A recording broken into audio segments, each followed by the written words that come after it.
नमस्कार दोस्तों, स्वागत है आपका अपने चैनल आस्था लाइव पर, जहां हम आपको प्रेरणा और जीवन के मार्गदर्शन की कहानियां सुनाते हैं। आज का एपिसोड बेहद खास है क्योंकि आज हम बात करेंगे श्रीमद् भगवत गीता के तीसरे अध्याय कर्म योग की। भगवत गीता सिर्फ एक धार्मिक ग्रंथ नहीं, बल्कि एक ऐसा जीवन दर्शन है जो हर व्यक्ति की समस्याओं का समाधान करता है। चाहे आप छात्र हो, प्रोफेशनल हो, गृहस्थ हो या किसी बड़े निर्णय के मुहाने पे खड़े हो, गीता के संदेश हर समय प्रासंगिक है। तो आइए इसे गहराई से समझते हैं। भगवत गीता महाभारत का हिस्सा है।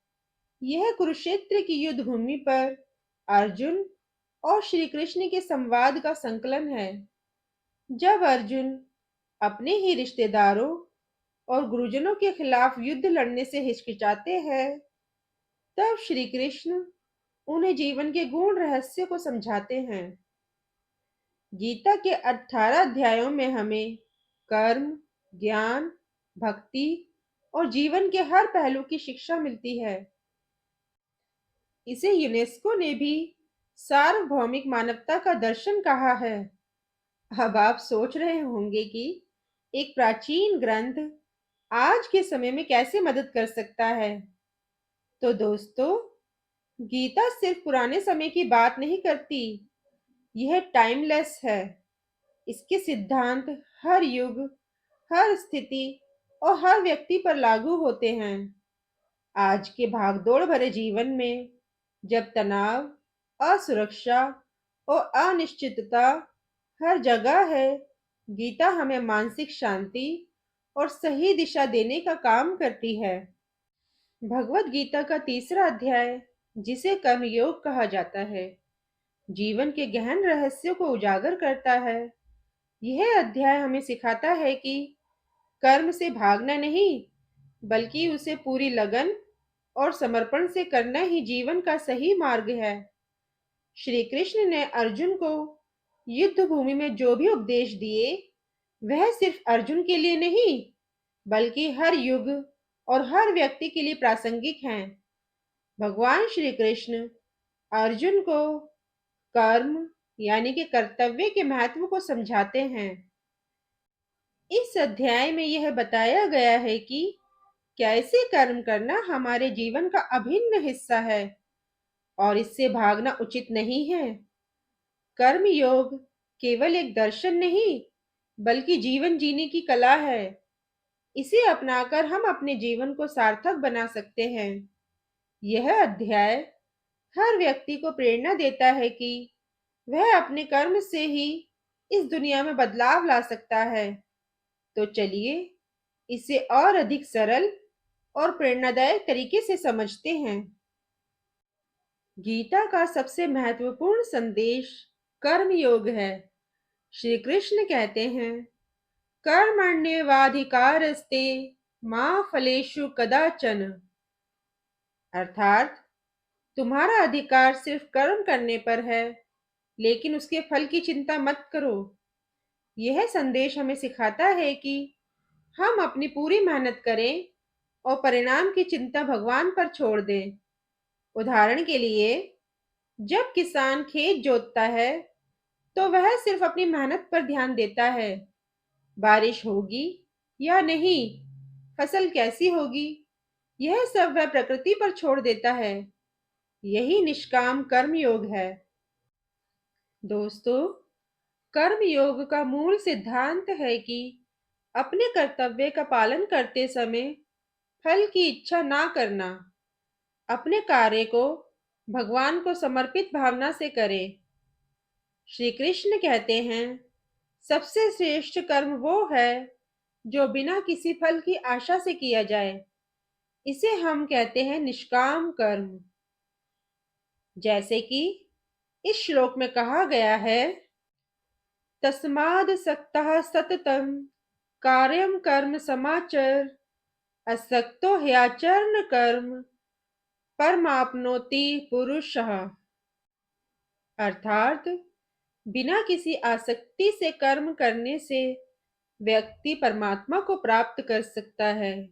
इसलिए आसक्ति यानी कि लगाव यानी कि स्वार्थ से रहित होकर व्यक्ति अपने कर्तव्य का पालन करे। आसक्ति रहित कर्म करते हुए मनुष्य परमात्मा को प्राप्त कर सकता है। दोस्तों, प्रत्येक व्यक्ति अपनी प्रकृति यानी कि गुणों के अनुसार ही कर्म करता है। तमोगुण, रजोगुण और सत्व गुण से प्रेरित होकर ही मनुष्य अपने कर्मों को करता है। भगवान श्री कृष्ण ने बताया है कि कर्म सिर्फ हमारी आत्मा के लिए नहीं, बल्कि समाज के संचालन के लिए भी जरूरी है। उन्होंने कहा है कि जो ज्ञानी व्यक्ति है, उसे अपने कर्म से दूसरों को प्रेरणा देनी चाहिए, क्योंकि समाज उन लोगों का अनुसरण करता है जो सही मार्ग पर चलते हैं। सोचिए, अगर सूरज हर दिन उगने का अपना कर्तव्य ना निभाए, तो क्या जीवन संभव है? कर्म को लोक कल्याण और धर्म के लिए करना चाहिए। ऐसा कर्म समाज और आत्मा दोनों के लिए लाभकारी होता है। श्री कृष्ण ये भी बताते हैं कि कर्म करते समय अपनी इंद्रियों और मन को नियंत्रण में रखना बेहद जरूरी है। जो व्यक्ति अपनी इंद्रियों का दास बन जाता है, वह अपने कर्तव्य से भटक जाता है। इसलिए हमें अपने मन और इंद्रियों को सही दिशा में लगाना चाहिए। भगवान बताते हैं कि इंद्रियों और मन पर विजय करने वाला ही सच्चा योगी बन जाता है।